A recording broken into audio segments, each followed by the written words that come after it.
Et salut à toutes et à tous, j'espère que vous allez bien. On se retrouve aujourd'hui pour la vidéo que vous avez choisi que je fasse en story. Évidemment, vous voulez que je parle de mes mangas préférés et du coup, j'ai choisi un peu un type de vidéo efficace, c'est-à-dire que je vais parler de mes 10 mangas préférés en 10 minutes. Et donc, si vous avez fait le bon calcul, évidemment, c'est un manga en 1 minute à chaque fois. C'est pour ça que j'ai mis ma montre. On va se calculer, on va essayer de parler de tout ça assez vite. Et c'est parti pour vous. J'espère que vous allez découvrir des œuvres que vous ne connaissez pas ou sinon vous allez vous régaler. On va commencer avec Made in Abyss, un seinen édité en 9 tomes chez Ototo, racontant l'histoire de Riko, une jeune fille vivant au bord de l'abysse. L'abysse c'est quoi? C'est un espèce de trou géant avec plein d'étages différents, où plus on va profondément, plus c'est difficile de remonter et c'est dangereux d'y survivre. On peut aller l'explorer si on est aventurier, et les meilleurs aventuriers s'appellent les sifflets blancs. Il s'avère que un d'eux est la mère de Riko, et malheureusement elle a disparu au fond de l'abysse, on ne sait pas où elle est, on ne sait pas ce qu'elle fait, et c'est pour ça que Riko va choisir malencontreusement d'aller l'explorer et d'aller la retrouver, mais non pas seule, avec l'aide de l'égout, un robot qu'elle a trouvé sur la route, mais qui s'avère être pas celui qu'on pense, qui s'avère avoir une identité totalement cachée et un pouvoir faramineux. Et donc cette histoire est tout à fait merveilleuse. Je sais que l'auteur, beaucoup le déteste par rapport à ce qu'il fait avec des images d'enfants, c'est un peu trash à certains moments, mais l'histoire est merveilleuse, l'univers est merveilleux, hyper bien construit, donc allez-y. On continue avec The Breaker Ultimate, édité chez Mea dans 5 tomes, mêlant aventure mais surtout beaucoup d'action, car c'est un manga d'art martial effectivement, qui raconte l'histoire d'un jeune garçon dont je tairai le nom, car en coréen je ne me rappelle jamais des noms, qui va malheureusement, après s'être fait harceler au lycée, tomber sur un professeur qui s'avère ne pas être qu'un simple professeur, mais aussi un pro des arts martiaux, même une légende, car elle est recherchée par toutes les mafias de la Corée. Et donc, il va mener un combat peu à peu pour que ce dernier devienne son mentor. Et au-delà de ça, en parallèle, il va essayer lui-même de s'entraîner de son côté. Et il va avoir aussi des histoires à faire avec la mafia, etc. Et on va voir en lui en fait une puissance dont on ne s'attendait pas du tout. Et ce qui rend la chose beaucoup plus incroyable. Ça mélange un peu shonen seinen, c'est-à-dire que oui, il y a des morts, oui, il y a du sang, mais à la fois aussi, on a un héros qui va totalement monter en puissance au-delà de l'œuvre. Et c'est vraiment magnifique à suivre, mêlant aussi sentimental. C'est tout à fait parfait. On continue avec 20th Century Boy, l'histoire de Naoki Arasawa, édité en 11 tomes chez Panini, racontant l'histoire de Keiji, un enfant et un homme tout à fait banal, vivant dans une épicerie avec sa mère et sa filleule, qui va finalement, du jour au lendemain, être mêlé à une histoire de fou, dans le sens où il va avoir une mission, ça va être de sauver la Terre. Est-ce que c'est bon pour vous? En effet, pourquoi il va devoir sauver la Terre? Parce qu'en même temps que lui, il travaille dans son épicerie, un autre homme voit le jour, un homme mystérieux, mais aussi surtout dangereux, qui va peu à peu réussir à corrompre des hommes et des femmes de la société pour créer une secte. Il se fait appeler Ami, on ne sait pas qui il est, on sait juste qu'il est dangereux. Kenji, lui, vit sa vie de son côté, sauf qu'il se rend compte qu'en fait, peu à peu, cet homme qu'on le nomme Ami est lié à son passé. Et du coup, on va entre guillemets, suivre Kenji dans la vie actuelle, mais aussi beaucoup dans son enfance avec sa bande de potes, où on va se rendre compte que peut-être il est lié à tout ça depuis le début, et peut-être que c'est à cause de lui que la Terre va être détruite. On continue avec Norman, Rei et Emma vivant leur vie tout simplement avec leur mère adoptive dans un orphelinat. Ils sont pas seulement 3, mais ils sont aussi une trentaine d'enfants. Ils sont tranquilles, la vie est belle, il fait soleil, etc. Jusqu'à ce qu'ils se rendent compte qu'en fait, ce n'est pas un orphelinat dans lequel ils vivent, mais bel et bien un élevage, et que peu à peu dans leur vie, ils vont être amenés à être mangés par des démons. Ça peut un peu les choquer comme ça, surtout qu'ils sont enfants, mais ils vont pas perdre forcément espoir ou quoi que ce soit. Ils vont avoir peur au début, mais c'est pas pour autant qu'ils vont se dégonfler.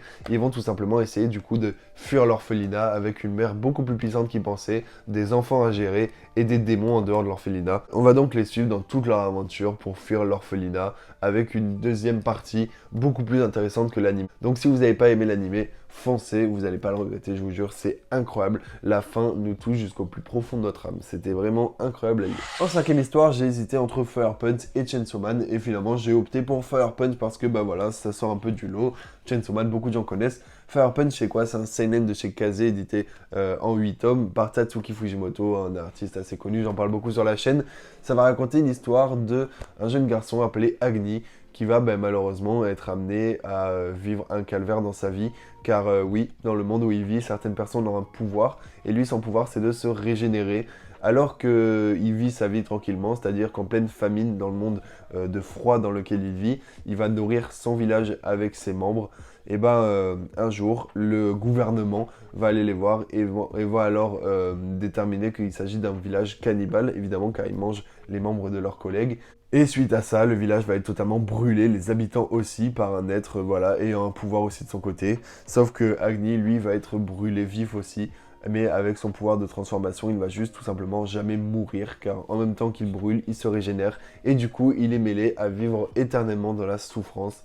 Et donc, il va suivre sa quête de vengeance, à tuer, entre guillemets, et à renverser le gouvernement, à cause de qui sa vie a totalement changé, et tous les êtres qu'il aimait sont morts. La cinquième histoire, je vous en parle tout le temps, mais une fois de plus, c'est pas grave, évidemment, c'est Gannibal, édité pour l'instant en 9 tomes chez Meian, fini en 13 tomes, qui va nous raconter l'histoire d'un nouveau policier qui va remplacer un ancien policier mort dans le village de Cuge, dans lequel du coup il va devoir exercer sa profession mais aussi résoudre un mystère, car les dernières paroles du policier décédé sont les habitants de ce village sont cannibales. Donc oui, ça glace un peu le sang, et du coup il va se rendre compte que au-delà de ça, c'est beaucoup plus compliqué. Il y a des histoires de clans et des histoires de confrontation de fous, avec un passé aussi de fous. Du coup, il va devoir, voilà, avec toutes les pièces qu'il va trouver, faire un énorme puzzle et résoudre l'énigme avec l'aide de personnes dans le village, aussi des personnes qui vont le freiner, des personnes totalement tarées qui vont essayer de le tuer. Tout ça, voilà, dans une histoire de 13 tomes. Aussi en essayant à côté, lui, de sauver sa famille. Voilà, donc c'est tout à fait incroyable. Les dessins sont formidables, l'histoire est formidable, tout est formidable dans Gannibal, c'est incroyable. On va suivre en 6ème position l'histoire de Guts, un jeune garçon naissant dans la guerre, dans une troupe de mercenaires, et qui va donc toute sa vie baigner dans le sang, dans la bataille, etc., jusqu'à devenir lui-même un espèce de monstre de combat qui va être reconnaissable par son obscurité dans tous ses vêtements, mais aussi par sa lame hyper grande. Et donc alors qu'il va voyager dans tout le royaume, il va juste rechercher un homme qui s'appelle Griffiths, et qui a l'air d'être, dès le premier tome, un espèce de démon sans cœur, sans âme, et on ne sait pas pourquoi. Et donc c'est pour ça qu'on va vivre alors pendant 20 tomes un flashback dans lequel on va comprendre pourquoi il nous faut retrouver ce Griffiths, et pourquoi il faut que ce Griffiths soit tué. Tout ça, c'est pas tout, on va suivre aussi l'histoire de Guts, donc l'amour, l'amical, etc. Et on va suivre un nombre incalculable de tragédies. Donc Berserk, c'est un nombre et un enchaînement de tragédies sans nom pendant tous les tomes, donc 40 tomes. Mais c'est pas pour autant que l'œuvre n'est pas magnifique au-delà des dessins de l'histoire. La 7ème histoire, ça mêle surtout beaucoup de nostalgie. En effet, c'est Shaman King et c'est édité en 32 tomes chez Kana. Shaman King, c'est quoi? C'est l'histoire tout à fait banale finalement d'un jeune garçon s'appelant Manta, qui vit sa vie au collège et qui un soir de pleine lune va rencontrer un jeune homme s'appelant Yo Asakura. Et ce jeune homme-là n'est pas simplement un petit garçon comme on pourrait en voir tout le temps. Non, en effet, c'est un chaman, c'est-à-dire qu'il peut contrôler les esprits et se battre avec. Au-delà du fait que ce garçon, du coup, a un pouvoir que beaucoup de gens ignorent et qu'il est très puissant, il se rend compte aussi que c'est le même timing où un tournoi va voir le jour, et un tournoi qui voit le jour tous les 1000 ans, et c'est le tournoi pour devenir Shaman King, roi des chamans, et donc dans lequel il faut combattre des adversaires pour devenir celui qui contrôlera le monde, en effet. Et du coup, Yo Asakura va mener ce combat pour devenir le roi des chamans, et surtout empêcher à ses adversaires, qui sont certainement beaucoup plus malsains que lui, de le devenir aussi. La 8ème histoire, c'est une histoire dont je parle aussi beaucoup comme Gannibal, effectivement, c'est Aohashi. On va suivre l'histoire d'Ashito, un jeune garçon passionné d'une chose, vous l'avez vu dans la miniature et dans la couverture, c'est le football, sauf qu'il s'avère que dans ce monde beaucoup trop réaliste, c'est pas comme Inazuma Eleven, c'est-à-dire que c'est très compliqué de devenir bon au foot et de percer tout simplement parce que lui son rêve c'est d'être attaquant dans l'équipe nationale du Japon, sauf que c'est pas du tout aussi facile que ça, et du coup il va devoir s'entraîner, se tuer à la tâche. Et en fait on se rend compte qu'au-delà du fait qu'il il est un peu bon techniquement au foot, en fait il y connaît rien au jeu d'équipe, et du coup ça va aussi beaucoup le freiner. Il va aussi avoir des gens qui vont faire en sorte que lui n'y arrive pas du tout. Voilà, donc toute cette histoire là pour que tout simplement Aohashi n'arrive pas à son objectif.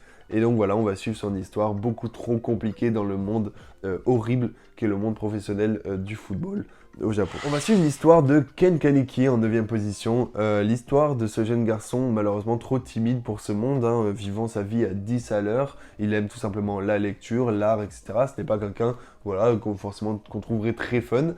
Mais lui, c'est pas grave, il vit sa vie, il aime bien, et il rencontre une femme qu'il trouve extraordinaire. Et donc il va en rencard avec elle.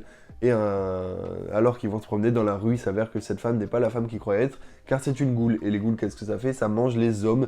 Et du coup, il se rend compte que c'est peut-être trop tard, et du coup, il va mourir. Sauf qu'au même moment, on ne sait pas pourquoi, il se passe un accident qui va faire en sorte que cette goule va mourir, tout simplement. Et lui, être entre la vie et la mort. Et du coup, alors qu'il pourrait mourir, le médecin va choisir de lui transplanter les organes de la goule mort avec lui ce soir-là. En effet, c'est pas tout simplement il va avoir des organes de goule, non, c'est simplement qu'il va devenir une goule borgne, c'est-à-dire qu'il va être mi-humain, mi-goule, et alors il va devoir survivre dans ce monde en choisissant son camp, donc en soit en humain, soit une goule. Ce monde est beaucoup plus horrible qu'on pourrait le croire. Il va se faire torturer, il va se faire capturer, il va devoir se battre, et tout ça dans ce shonen nommé Tokyo Ghoul. On ne sait toujours pas pourquoi c'est un shonen, c'est très très gore, et c'est très très bien écrit, hein, l'évolution de ce personnage est incroyable du début à la fin. Vraiment, lisez Tokyo Ghoul. Ne regardez pas forcément l'animé, mais le manga vaut 100 fois la peine. En deuxième position, c'est pas n'importe quel manga. Beaucoup de vous l'ont sur le bout de la langue, effectivement, parce que c'est One Piece édité en 101 tomes chez Glénat Manga, et racontant l'histoire pleine d'ambition et pleine de rêves de Luffy, un jeune garçon vivant dans un monde de pirates. Un monde de pirates dans lequel le roi des pirates, Gold Roger, a été tué. Et avant de mourir, il a tout simplement dit « Mon trésor, si vous voulez, je vous le laisse, il est caché dans ce monde, etc. » Et du coup, tous les pirates vont se lancer à la recherche de ce trésor pour s'auto-proclamer finalement roi des pirates et avoir tout simplement tous les pouvoirs sur ce monde.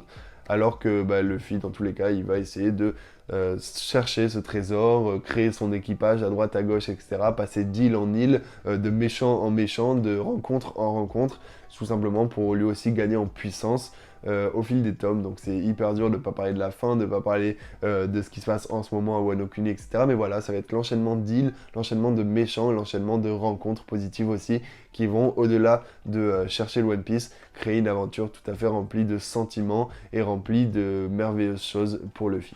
Et voilà, la vidéo est terminée. Je pense même pas que ça a été une bonne idée finalement de faire ça, parce que les histoires ont été tout à fait bâclées dans ma tête. C'était hyper dur de vous raconter ça en 1 minute, vraiment, c'était trop dur pour certaines œuvres. One Piece, Berserk, 20th Century Boys, c'est des œuvres, il faut 10-15 minutes pour pouvoir raconter vraiment l'histoire, ce qu'elle raconte. J'espère quand même que ça vous a plu, j'espère que vous avez un peu compris ce que je voulais dire dans chaque œuvre. Ça a été un peu aussi un challenge pour moi, donc j'ai pris un peu du plaisir à le faire. Ça m'a un peu énervé quand même sur les bords.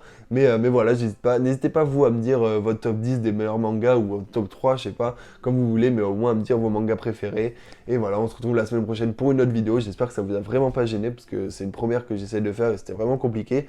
Et voilà, c'est tout. Ciao!